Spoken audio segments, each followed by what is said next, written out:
morning. Today we are speaking to Mr. Srinivas Prasad, and he's the Senior Director and Site Head at Analog Devices India. It's very great morning to have you here, Prasad. Thanks a lot. Good morning. Thanks for taking this time. So Prasad, speaking about Analog Devices India, I want to understand, not specifically per se analog devices, but I want to start with a generic trend. What is the contribution of captive design houses in electronics product development in India? Sure. So I think if you see the way the IT industry started opening up in India, predominantly it was more about trying to solve solutions that was more focused on a generic problem, right? I think the classic example was in the 90s when the Y2K was a big problem. And most of the companies that set up their shops was focusing on, hey, we have this big problem coming in front of us, and then how do we actually address that and then solve that? And then India played a significant role into that contribution. But what happened since then, especially in the 2000s, are the establishment of the global capability centers, or the GCCs, and most of them was built in India with an intention to actually tap the local talent and the expertise, because it was very clear that India was becoming a major power source for talent. And if you see, I think even ADI, when we started way back in 95, the focus was that, hey, India is going to be a very, very critical market for our talent requirements. So while most of the companies did that, I think you see that there is also a shift that is happening lately. Most of the global capability companies are evolving to be global innovation centers. From capability center, there is a transition to be an innovation center. So what was started as, hey, I'll tap the local talent, the local expertise, I will use India as an expansion, an engineering extension, is now becoming that this center is becoming core and critical for the product development strategy. Yes. So that's how you see the evolution, and that's what Indian global innovation centers are doing for their parent companies. So when you speak about innovation, what kind of innovation is happening at the ADI Bengaluru office? Sure. So I think what is very important for any global innovation center is that you need to actually increase the competitiveness of the parent company, right? That's one of the reasons why you exist, apart from solving daily problems, supporting the customers, doing product engineering, design engineering. I think what is also important is that, are you playing an innovation role, right? The innovation role can be multifold. Could be in terms of patent portfolio, right? How much patents are you able to generate, yes, right? Second thing is that, are you getting involved from the early stages of product development, or are you getting involved at the later stages of product development, yes, right? The earlier you involve, the core expertise is kind of leveraged and expanded. Yes. So what ADI India does is, we are getting involved at the initial stages of every silicon development. And we have kind of, the reason that we are getting involved is because there is a huge appreciation that India is no longer a site that does just design engineering. It's getting into value engineering. Yes. Value engineering is about being involved in product definition, being involved in patent development, being involved in contributing to white papers, trade shows, conferences. And that's kind of some of the value that we have seen emerge, especially from ADI India for the global parent company in the last 10 to 15 years. So when you talk about patents, are there any specific number of patents that ADI Bengaluru has contributed to? Yeah. I think if I remember right, I think we have probably about 250 patents that we have been able to contribute to the parent company.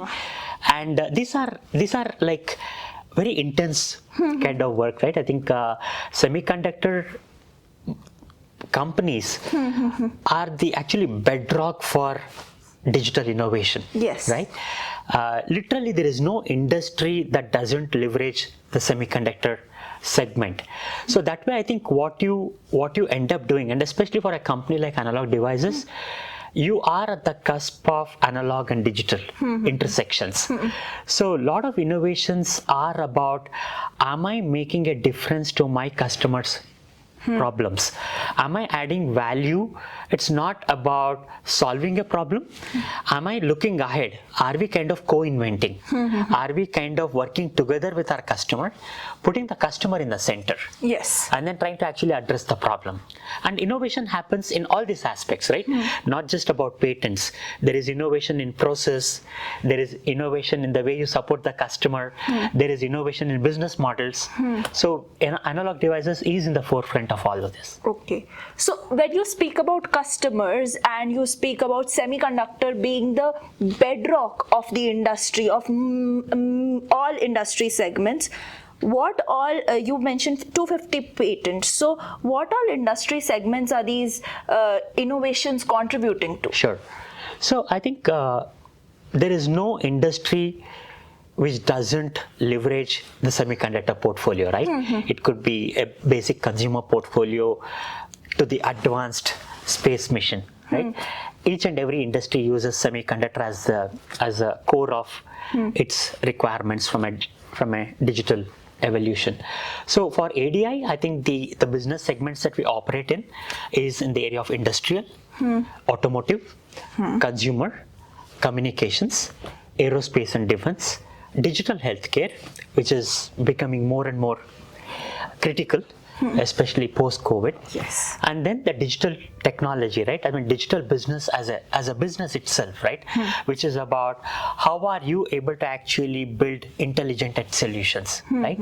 And then what used to be done using conventional methodologies, how are you able to actually bring in a intelligent edge solution, which actually is able to take decisions at the edge, so that you are avoiding a situation where you need to send the data back to the cloud, the interpretation, the decision making happens in the cloud, and then you push the thing to the edge. So I think ADI is focusing significantly on building digital solutions, which will make our aspiration to be the leader in digital and intelligent edge. Okay. You mentioned a variety of segments, and I'm very surprised, but also it's ADI. Right. True. So, which of these segments take the majority of your focus? I think all businesses are critical. We are a market leader in each of the segments that I talked about, especially the industrial portfolio, the automotive portfolio, the consumer, the digital healthcare, the aerospace and defense.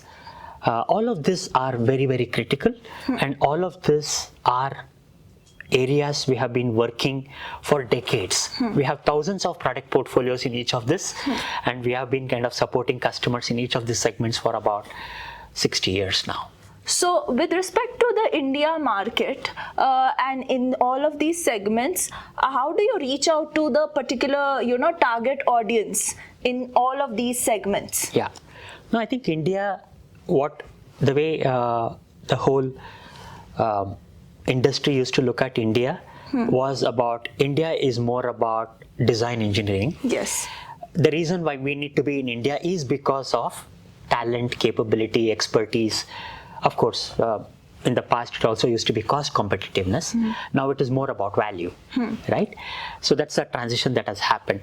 But more and more, companies have realized that India is also a big emerging market, right? From engineering talent, India is now being looked as an emerging market. And India is an emerging market in multiple aspects, right? The way the GDP is growing, the way the economy is growing, and it's not too late where we will be the third largest economy in the world. And every segment is going to expand. Like the classic example is the automotive market, yes, right? Definitely. The comms market, right? India is going to have a consumer portfolio of 5G of about 700 million subscribers. That's a massive subscriber base, and just to put things in perspective, that is like more than 2 times the population of US, right? So that's a big market for us. Exactly. Then automotive, the EV, Yes. which we are going to spend a lot of time today about talking about that. And then the wearable market. India is the second biggest market for the wearables, right? And that's a big segment for us. And then the smart meters, right? I think smart meters is going to expand in India. Most of the meters are going to get transitioned into smart meters as per the initiative by the government of India. And that's a big market. So if you see all these markets, all of them are going to expand. It's not about linear growth. Yes. They're going to expand multifold. Yes. And those are the markets where we are also operating. So how will you reach out? How do you intend to reach out to these markets? Yeah, I think there are 2-3 avenues. One is a lot of these players are global players who are also looking at India as a market, and naturally these players are our existing customers already. Yes. Right? And then there is also Indian players who are kind of going big, especially in the area of automotive. Exactly. We've got many startups coming up. Startups, established players. Yes. So there are Indian players who are becoming global or who are already global. There are global players who are looking at India as a market. And then you have, as you rightly said, there is an ecosystem of startups, research institutes, and then government is going to play a big role.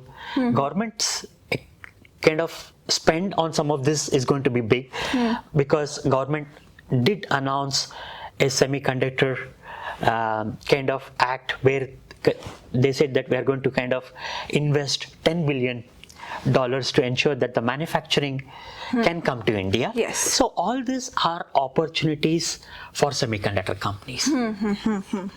So when it comes to sales, obviously there's R&D and then there's sales. Right. That's going to happen. So how does the what role does Bangalore India Center play? Sure. I think while the focus is to see how can ADI India play a significant role in engineering excellence, we have also realized that India is a big market opportunity for us. Yes. And we are investing significantly in expanding our sales and marketing capabilities. And one of the aspects of our company is to see that how can we actually work with the local customer demand. And there could be 2 ways to look at it. One is that you take your global portfolio and then see that how do you actually leverage the India market. The second is that some of those portfolios needs some customization or some modifications to fit the India market. Yes. Right? So both are very important strategies for us to kind of see what you can sell and also to see what kind of customization needs to happen for your portfolio. And then the sales and marketing team works very closely with the design engineering team in India to make that kind of conversion and then see how it actually meets the need of the customers. Okay. So when you mention customization, so does the R&D center in India primarily focus on customization as well? No, I think so far we have been kind of involved in products that are for the global needs, including India. Okay. But what we have also realized that India market comes with 2 needs. One is you can actually take what you have got and then try to sell to the Indian market. The second thing is also about doing some customizations. Right? For example, let's say that India is going to have its own variant of 5G for the comms market. So there may be regulatory reasons why you need to take something and then customize, right? So there are different reasons why you need to do some customization.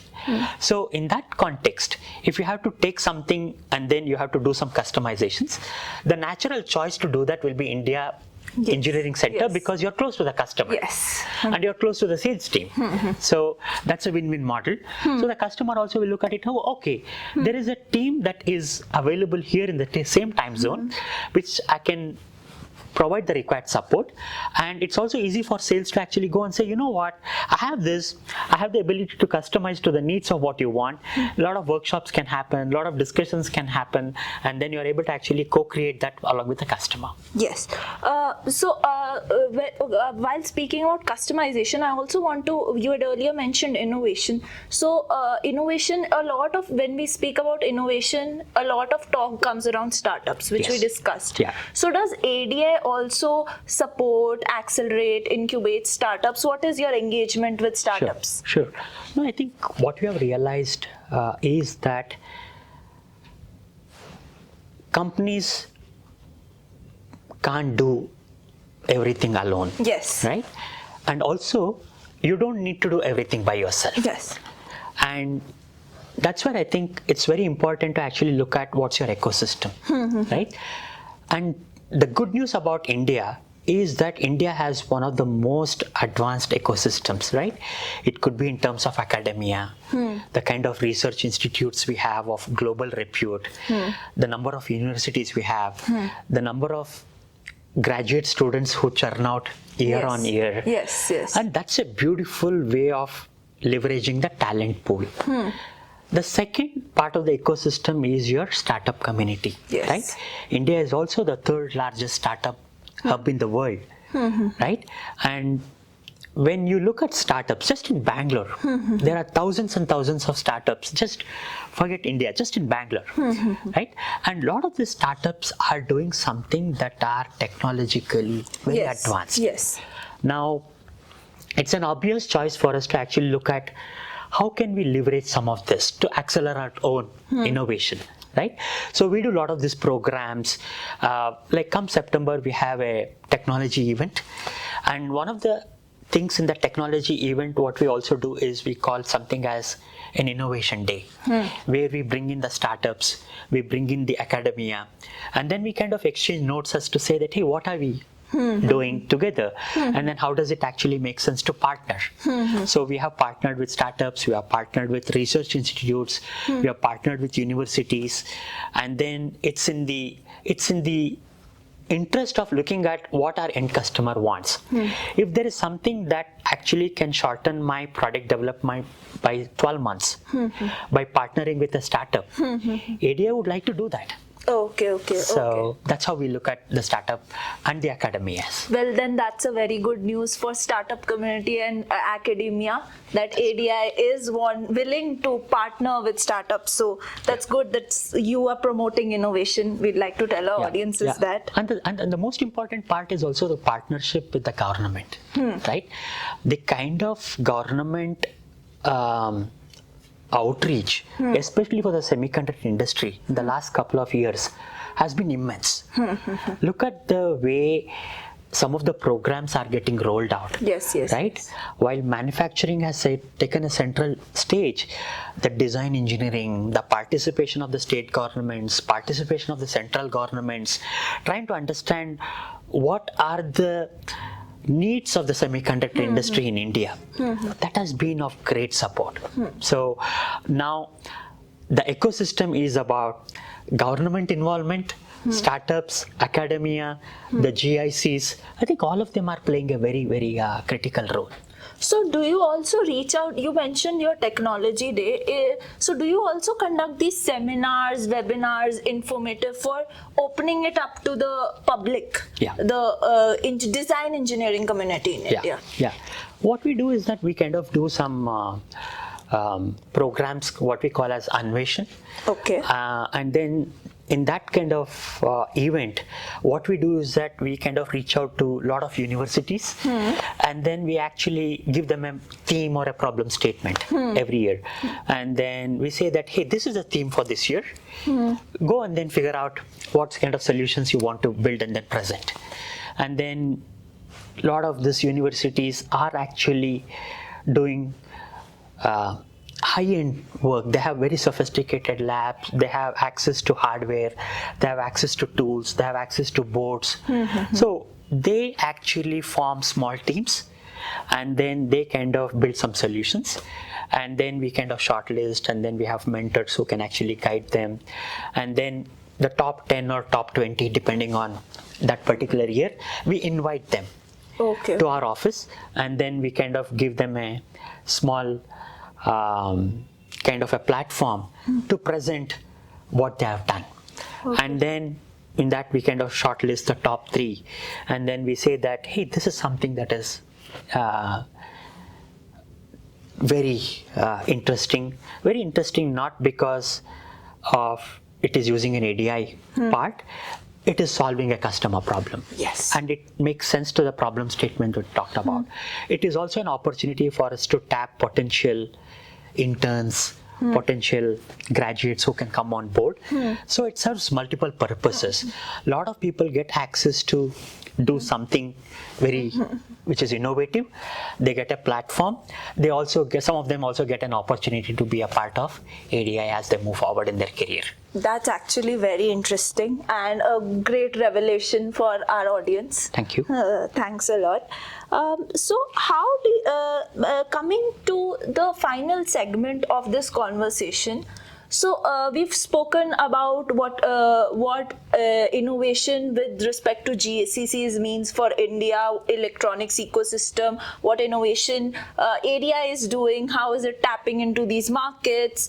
I want to understand what kind of challenges do capability centers, design centers, hardware design centers in India face with respect to growth, because we have established that these design centers are very important for this design in electronics mission, design electronics in India mission. So what kind of challenges are design centers facing? I wouldn't say it's a challenge. I think it's a great opportunity for most of the companies. And the reason it's an opportunity is because if you look at India, so I call them as I call them under the banner of 4 E's. One is about engineering value or engineering excellence. The second thing that we talked about is a great ecosystem. And the third thing is an emerging market, right? All the 3 are kind of, we see that as we speak. And because of this, it becomes a natural choice for companies to enhance their strategic investment. Now, when you are enhancing strategic investment, you need to make some choices, right? And then every company takes that choice which suits their strategy, right? Now, there are many choices, right? Where should we focus on? What should we do? What we should not do? Can we kind of set up some product marketing roles in India? Can we look at India as a big market opportunity, especially with the current geopolitical situations when some of the markets are not doing too well? Is India going to be the next big market from a growth point of view? I think these are some of the opportunities that lie in front of a lot of the companies, including Analog Devices. And the good news for us is that our top management is very clear that India is the next big opportunity. And that's a great way to look at India as a market. You spoke about the government, what kind of suggestions would you have for our audiences as to how can we encourage, get more and more companies to set up design centers in India? I think, is it just confined to policy? No. Or is it because a lot of companies are setting up sales and support centers. We see that a lot. So that means they see India as a potential market. But what about harnessing the design engineers, the capabilities of the design engineers, like how ADI is doing? Sure. No, I think I was reading somewhere that just in Bangalore, there are about 600 companies from US who have their design engineering centers. So I think people, thanks to the red carpet policies of the government, I don't think setting up a design engineering center is a complex thing. I think it's a great thing, right? It's a very healthy competition where every state wants to see how to get that investments. The central government is excited to see how India can be a region for these companies to set up their operations. So the good news is that I don't see any challenge for any company when there are a lot of this forums, right? Like the IESA, the NASSCOM, the American Chamber of Commerce. I think all of these bodies are doing such a great job. And then if there is something that they can support, I think it's so fast, so easy. I believe that the policies are favorable. There are bodies who can actually make it happen. And there are already, I don't see too many logos that are missing in India these days, right? For engineering, sales, marketing. So I believe it will now expand. While US has taken the lead, I think more and more European companies, more and more companies from Japan, more and more companies from Korea. I think it's a big opportunity, and then I don't see any reason why any company would miss out this opportunity of setting up a shop in India. Well, we are ending on a very positive note. So we've got a lot of positivity for India and a lot of hopes from India. And thank you so much, Prasad, for this conversation, this very enlightening conversation. Thank you so much. Thank you for hosting me, and then have a great day ahead. Thank you. Thank you.